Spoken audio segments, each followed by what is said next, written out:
जो second analysis है safe का, उसको वर्टिकल एनालिसिस कहते हैं। इसमें बेसिकली आपने ये फाइंड करना होता है कि पेशेंट जो है वो हाई एंगल केस है या लो एंगल केस है। बेसिकली ये इसका डायग्नोसिस बनता है एंड में। उसमें आपने ये देखना होता है बेसिकली कि लॉन्ग फेस वाला पेशेंट है या शॉर्ट फेस वाला पेशेंट है, और बेसिकली जो इसके सारे प्लेन्स हैं इनका एक दूसरे के साथ जो रिलेशन है वो नॉर्मल है या ज़्यादा स्टीप है या ज़्यादा, आप समझें उसका एंगल नॉर्मल से ज़्यादा है या कम है। बेसिकली यही है। तो आपके पास ये जो 5 प्लेन्स हमने हॉरिजॉन्टल प्लेन्स बनाए हुए हैं, जिसमें एसन प्लेन है, फ्रैंकफर्ट हॉरिजॉन्टल प्लेन है, पैलेटल ओक्लूजल और मैंडिबुलर प्लेन है।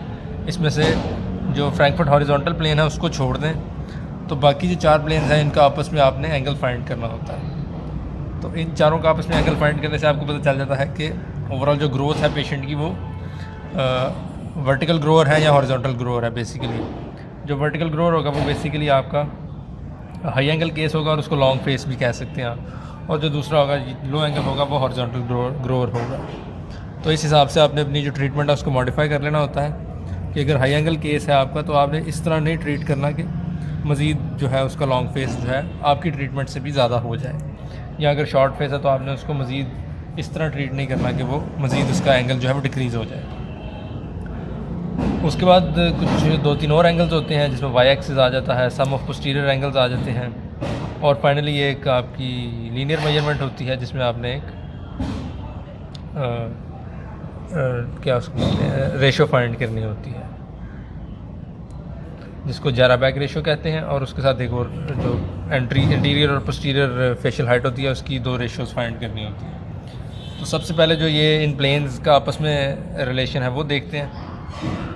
तो आपने बेसिकली हर प्लेन की, आप समझे नीचे वाले जितने प्लेन्स हैं ना उनकी प्रोजेक्शन ऊपर वाले प्लेन्स पे लगा देनी है। तो जब आप वो लगा देंगे तो एंगल फाइंड करना इजी हो जाएगा। और बस ये याद रखना है कि जो फ्रैंकफर्ट हॉरिजॉन्टल प्लेन है यानी जो पोरियन से ऑर्बिटल तक लाइन लगी हुई है वो मेजर नहीं करनी है हमने, वो उसको मतलब हमने इस एनालिसिस में इंक्लूड नहीं करना, एक्सक्लूड कर देना। अब ये आपने रखा है मैंडिबुलर प्लेन के पैरेलल, एक को आपने प्लेन के पैरेलल करके रखना है, दूसरे के ऊपर ले जाना। ओक्लूजल प्लेन पे ले जाके आपने एक लाइन यहाँ पे लगा दी। अब ये जो लाइन लगी है ये मैंडिबुलर प्लेन के पैरेलल है। अब ये वाला जो एंगल आप फाइंड करेंगे ये आपका बन जाएगा इन दोनों प्लेन्स के दरमियान का एंगल। तो इसकी बाद में आप वैल्यूज़ निकाल के पता कर लेंगे कि नॉर्मल है, कम है या ज़्यादा है। इसी तरह आपने मैंडिबुलर प्लेन को ऊपर ले जाना है और पैलेटल प्लेन पे एक लाइन लगा देनी है। ख्याल रखना है कि नीचे वाला जो है वो पैरेलल रहे मैंडिबुलर प्लेन के। एक लाइन आपने लगा देनी है पैलेटल प्लेन, और इसी तरह आपने मैंडिबुलर प्लेन से एसन प्लेन पर एक लाइन लगा देनी है। तो उसके लिए इसको थोड़ा सा पीछे रख लें और इसको ऊपर ले जाएं। अब ये ऑब्वियसली उस प्लेन तक तो नहीं जा सकता, तो यहाँ तक इसको पकड़ लें, फिर इसको ऊपर ले आएँ और फिर दोबारा इसको ऊपर ले जाएं। तो यहाँ पर जाके आप एक लाइन लगा दें। अच्छा मिल गया तो दोबारा कर लेते हैं। आपने मैंडिबुलर प्लेन के पैरेलल रखा है, इसको थोड़ा सा ऊपर ले गए, फिर इसको ले गए।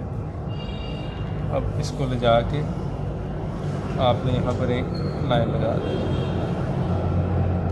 तो ये आपने मैंडिबुलर प्लेन की प्रोजेक्शन जो है ओक्लूजल प्लेन, पैलेटल प्लेन और एसन प्लेन पर लगा दी है। अब आपने इसको पैरेलल कर लेना है ओक्लूजल प्लेन के, और यहाँ से प्रोजेक्शंस लगानी है आपने पैलेटल प्लेन और एसन प्लेन पे। तो यहाँ से आपने इस तरह लगानी है कि उसी पॉइंट से आपकी लाइन लग जाए, यानी आप इसको एक्सटेंड करके ऑब्वियसली यहाँ से लगा के यहाँ पे भी एक लाइन लगा सकते थे और उसने भी वही एंगल देना था, लेकिन एक तो देखने में आपका एनालिसिस प्यारा लगता है, दूसरा आप एक ही जगह पे डी रख के 2 एंगल्स फाइंड कर सकते हैं। तो इसको यहीं पे रख के आप यहाँ से एक लाइन लगा लें। तो अब आप जब यहाँ पे डी रखेंगे तो ये दोनों एंगल्स एक ही बारी में फाइंड हो जाएंगे। इसी तरह आप ओक्लूजल प्लेन को लगा लें कि प्रोजेक्शन आप बना लें एसन प्लेन पर, उसको भी इसी तरह रखें कि एक ही पॉइंट पर आ जाए। ये थोड़ा सा आगे है, बहरहाल गुजारा कर लेंगे, हम इसको थोड़ा सा डिफरेंट करके देख लेंगे, लेकिन कोशिश किया करेंगे एक ही पॉइंट पर आ जाए। और फाइनली आपने पैलेटल प्लेन को रखना है कि पैरेलल रखना है इसको, और उसकी भी एक लाइन लगा देंगे। कोशिश करेंगे वो भी जो है उन्हीं पॉइंट, एक ही पॉइंट पर ये तीनों प्लेन्स आ जाए।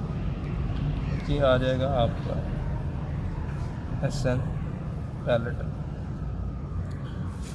अब आपके 3 एंगल्स बने हैं एसएन प्लेन पर, 2 एंगल्स बने हैं आपके पैलेटल प्लेन पर और 1 एंगल है आपका ओक्लूजल प्लेन पर। अब इनको नाम क्या क्या देना है और इनका आपने नॉर्मल वैल्यूज़ याद करनी है, तो ये एक काम रह गया आपका। अब सिंपल प्रोजेक्शन ये है कि जो एसएन प्लेन पे 3 प्लेन, एसएन प्लेन के ऊपर आपने 3 लाइंस जो लगाई हैं, उनमें से सबसे छोटा एंगल होता है ये हमेशा आपका होगा पैलेटल वाला, यानी पैलेटल प्लेन ऑलमोस्ट हॉरिजॉन्टल होता है, तो सबसे छोटा जो एंगल होता है ना वो आपका हो जाएगा एसएन पैलेटल, यानी एसएन प्लेन पे पैलेटल प्लेन की प्रोजेक्शन है तो उसको कहेंगे एसएन पैलेटल एंगल। जो दरमियाना एंगल होता है वो आपका हमेशा होता है ओक्लूजल वाला, तो इसको आप कहते हैं एसएन ओक्लूजल। और जो सबसे बड़ा एंगल होगा जो ये वाला बन रहा है आपका, ये हमेशा आपका बनता है मैंडिबुलर प्लेन के साथ, तो ये है आपका एसएन मैंडिबुलर एंगल। यानी एसएन पे जो तीनों की प्रोजेक्शन हैं उनको सिंपल नाम है एसएन पैलेटल, एसएन ओक्लूजल और एसएन मैंडिबुलर। फिर आपका है जो पैलेटल प्लेन पर प्रोजेक्शन आई है, जो छोटी वाली है वो ओक्लूजल प्लेन की है, जो बड़ी वाली है वो मैंडिबुलर प्लेन की। जो छोटी वाली है उसका नाम आपने ये रखना है कि ओक्लूजल प्लेन की पैलेट के साथ है तो इसको कहते हैं अपर ओक्लूजल। और जो दूसरा आपका बना है मैक्सिला का, जो मतलब पैलेटल प्लेन का मैंडिबुलर प्लेन के साथ है, उसको आप कहते हैं एमएमए, मैक्सिलो मैंडिबुलर एक्सिस, बल्कि एंगल होगा। और जो आखिरी रह गया आपका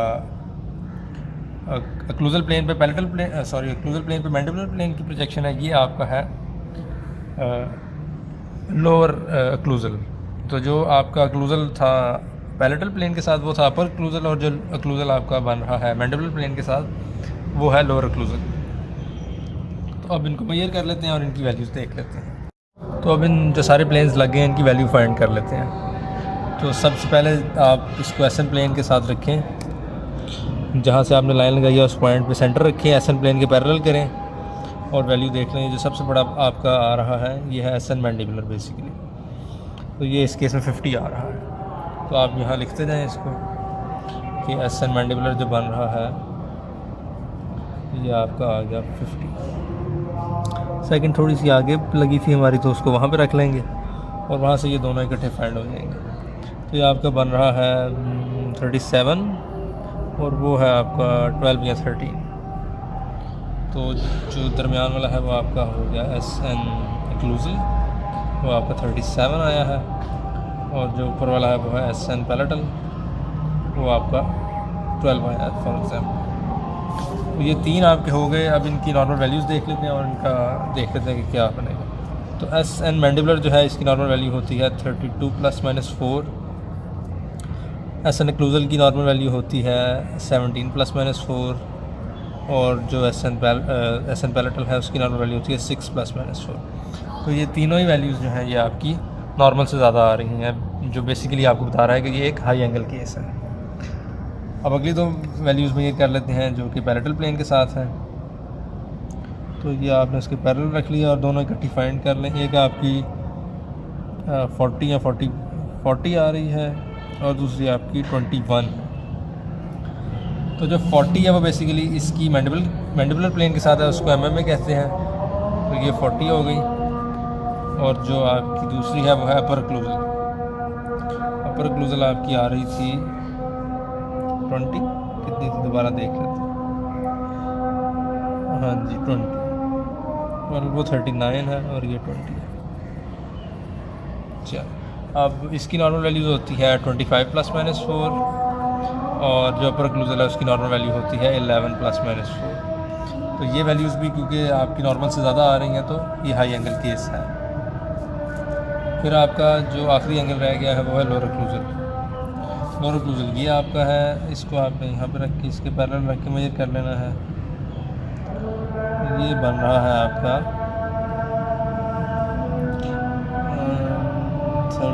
14।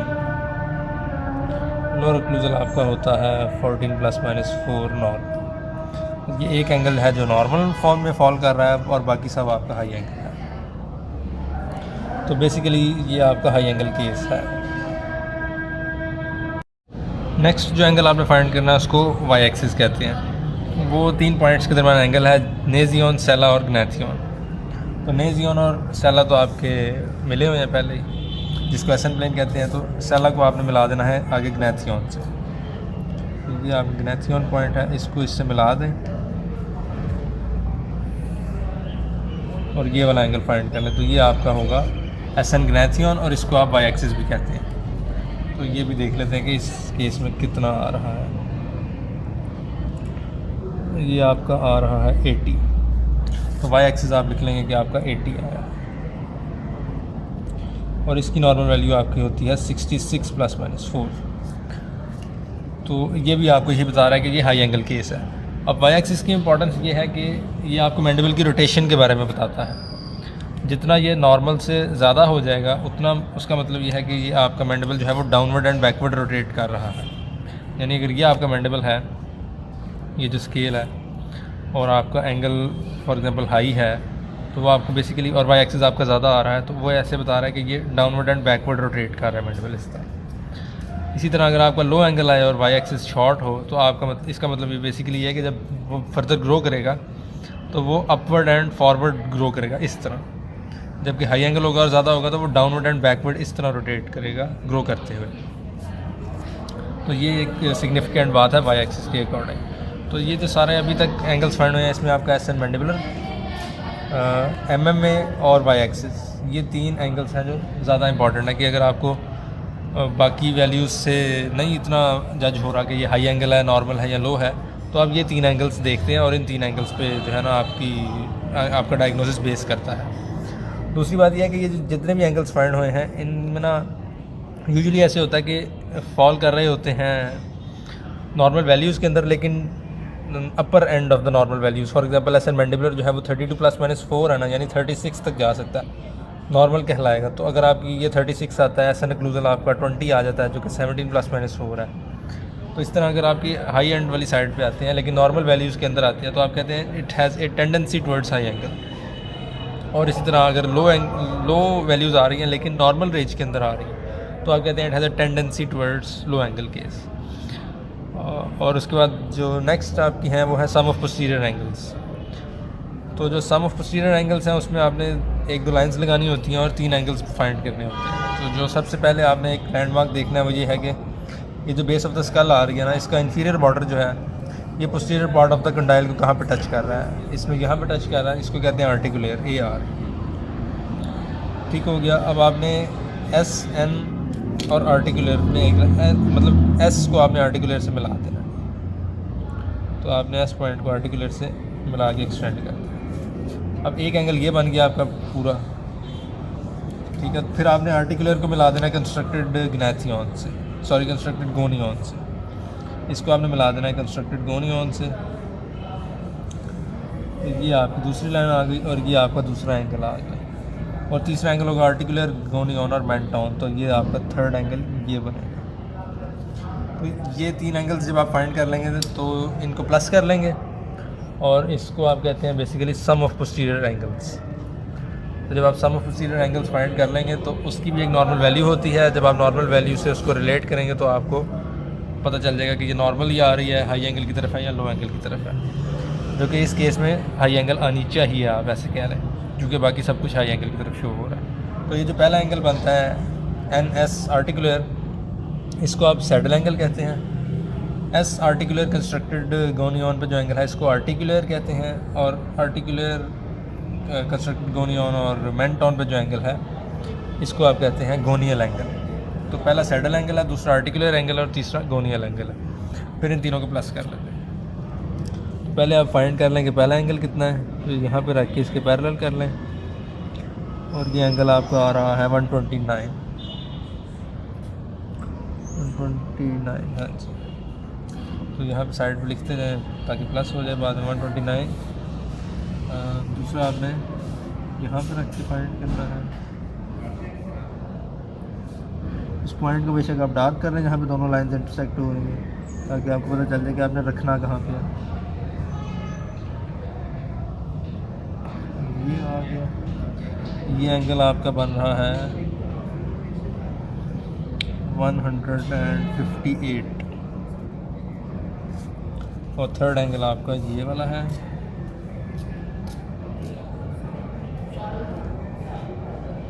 तो थर्ड एंगल आपका बना है, ये आ रहा है 133 या 134।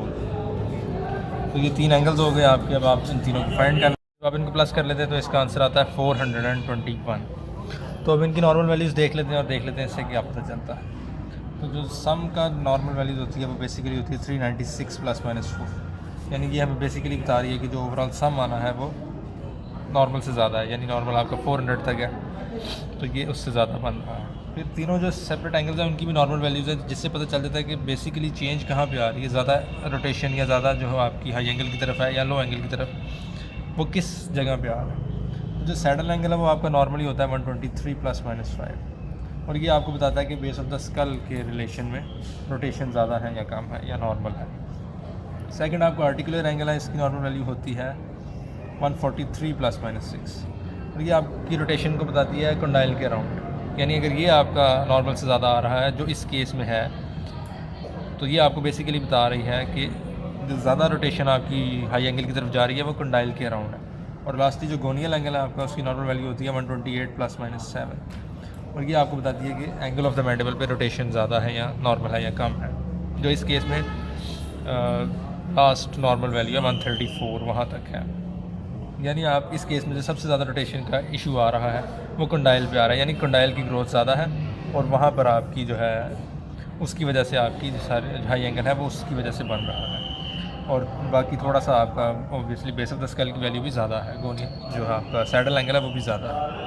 और जो लास्ट थिंग आपने फाइंड करनी है वर्टिकल एनालिसिस में, वो 2 रेशियोज़ हैं जो लीनियर मेजरमेंट्स की होंगी। एक को आप ज़ाराबैक रेशियो कहते हैं, जो कि पोस्टीरियर फेशियल हाइट की रेशियो है टोटल इंटीरियर फेशियल हाइट से, और दूसरी आपकी रेशियो है लोअर इंटीरियर फेशियल हाइट की टोटल इंटीरियर फेशियल हाइट से।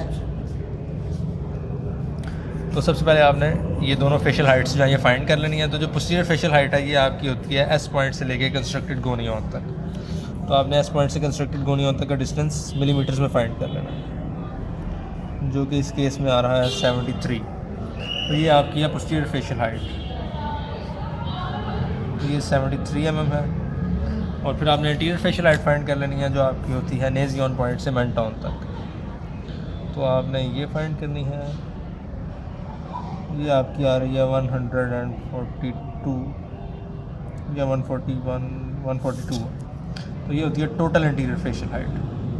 तो ये आपकी 142 मिलीमीटर्स है। और फिर एक होती है interior lower anterior facial height, जो ANS से लेके मेंटाउन तक होती है। ये आपकी बन रही है 85, इसको कहते हैं लोअर इंटीरियर फेशियल हाइट। तो ये है आपकी 85 मिलीमीटर्स। अब आपने इनकी 2 रेशियोज़ हैं जो वो फाइंड कर लेनी है, यानी posterior facial height divided by total anterior facial height.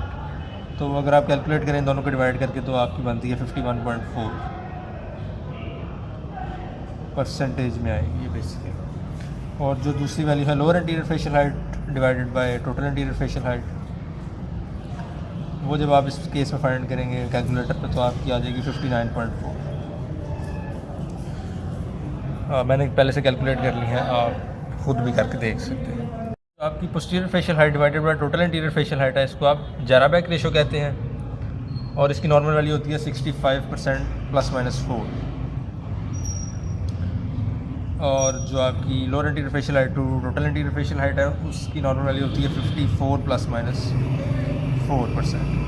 अब बाकी सारा जो आपने वर्टिकल एनालिसिस किया उसमें ये बेसिक थी कि जितनी वैल्यू से नॉर्मल वैल्यू से ज़्यादा आपकी आएगी उतना हाई एंगल को शो करता है, और जितनी वैल्यू कम होगी उतनी लो एंगल को शो करता है, सिवाय इन 2 रेशियोज़ के। इसमें जितनी वैल्यू आपकी कम आएगी उतना हाई एंगल को शो कर रहा है। वजह उसकी ये है कि आपके डिनोमिनेटर में आपकी टोटल इंटीरियर फेशियल हाइट होती है, यानी ये जो हाइट है ये जितनी बड़ी होगी आपकी उतनी वैल्यू आपकी छोटी आएगी, ठीक है ना, क्योंकि ये डिनोमिनेटर की वैल्यू है। डिनोमिनेटर की वैल्यू जितनी बड़ी होगी उतनी डिवीजन का आंसर कम आएगा। तो जितनी ये इंटीरियर फेशियल हाइट ज़्यादा होती जाएगी उतना बेसिकली आपका हाई एंगल होगा। फॉर एग्जांपल आप देख रहे हैं कि ये आपका मैंडिबल है, ये अगर डाउनवर्ड एंड बैकवर्ड रोटेट कर रहा है तो आपकी ऑब्वियसली इंटीरियर फेशियल हाइट जो है इंक्रीज़ हो रही है। तो जितनी इंटीरियर फेशियल हाइट इंक्रीज़ होगी उतना ही आपका जो आंसर है वो छोटा आएगा। तो जितना छोटा आंसर आएगा उतना ये आपको बता रहा है कि हाई एंगल केस है। तो जो आपकी ज़ाराबैक रेशियो है फर्स्ट वन, ये आपकी आ रही है छोटी नॉर्मल से, जो शो कर रही है कि ये हाई एंगल केस है, जबकि जो दूसरी वैल्यू है वो रफली नॉर्मल आ रही है, या थोड़ी सी आपकी ज़्यादा, यानी वो आपको थोड़ा सा हाई एंगल की लो एंगल की तरफ का बता रही है। तो इससे आपको पता ये चला कि पोस्टीरियर फेशियल हाइट इस पेशेंट की कम है। कैसे पता चला? क्योंकि ये जो वैल्यू है आपकी posterior facial height divided by total anterior facial height की, इसकी डिस्क्रिपेंसी बहुत ज़्यादा है नॉर्मल वैल्यू से और बहुत कम है। तो टोटल एंटीरियर फेशियल हाइट की जो दूसरी वैल्यू आ रही है वो रिलेटिवली नॉर्मल है, लेकिन क्योंकि पोस्टीरियर फेशियल हाइट बहुत छोटी है इसलिए ये वैल्यू जो है उसकी बहुत कम आ रही है, उसमें डिस्क्रिपेंसी ज़्यादा है। तो इससे आपको ये बेसिकली पता चल रहा है कि पोस्टीरियर फेशियल हाइट शॉर्ट है पेशेंट की। अब जो सारा एनालिसिस है इसमें एक दो हैक्स हैं जो आप नॉर्मल वैल्यूज़ याद करने के लिए होते हैं। वो ये है कि जितनी भी इसकी वैल्यूज़ हैं उनमें जो आपकी प्लस माइनस की वैल्यू है वो हमेशा 4 होगी। यानी आपने जितनी भी वैल्यू याद करनी है ना, तो आप उसकी वैल्यू याद करें और आगे आपने प्लस माइनस 4 लिख देना उसके। तो ये एक छोटी सी उसकी कह रहे हैं हैक है। तो जब हम तीसरा डेंटल एनालिसिस करेंगे तो उसमें भी यही इसी तरह का हैक है कि जब उसमें आप वैल्यू याद करेंगे तो उसमें हमेशा प्लस माइनस 5 होती है। अब आपने ये सारा कुछ जो है एंगल्स और मेजरमेंट्स फाइंड करने के बाद डायग्नोसिस बनाना है। डायग्नोसिस इसमें सिंपल ये बनना है आपने कि वेदर और not it is a high angle case, it is a high angle case और लो एंगल केस, या टेंडेंसी टुवर्ड्स हाई एंगल है या टेंडेंसी टुवर्ड्स लो एंगल है या नॉर्मल एंगल केस है। तो जो हमने अभी एनालिसिस किया ये सारा जो आपको बता रहा है ये है कि it is a high angle case. तो वर्टिकल एनालिसिस के बाद आपको ये पता चल जाएगा। तो जब आप सैजिटल और वर्टिकल एनालिसिस कर लेंगे तो आपको दो चीज़ें पता चल जाएंगी। पहली ये कि स्केलेटली जो आपके मैंडिबल और मैक्सिला है उनके आपस में क्या रिलेशन है, क्लास 1 है, 2 है या 3 है, और उसकी कॉज क्या है, मैंडिबल रेट्रोग्नेथिक है, प्रोग्नेथिक है या मैक्सिला है, या दोनों अगर हैं आपस में, एक शॉर्ट है एक लॉन्ग है। और इस तरह हो तो उसको बेसिकली कंपोजिट कहते हैं कि एक छोटा है एक बड़ा है, तो उसकी वजह से कोई क्लास बन रही है तो वो कंपोजिट क्लास हो।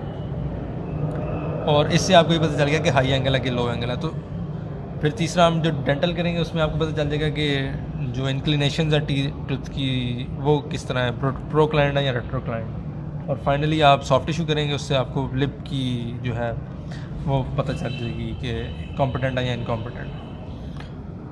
तो इसमें बेसिकली आपने ये पता कर लिया है कि हाई एंगल है, और अपनी ट्रीटमेंट प्लानिंग को आपने इस तरह आपने उसमें करना है कि मतलब हाई एंगल केस को इस तरह ना ट्रीट किया जाए कि वो मज़ीद ट्रीटमेंट की वजह से हाई एंगल की तरफ जा रहा हो तो वो और डिटीरियोरेट हो जाए।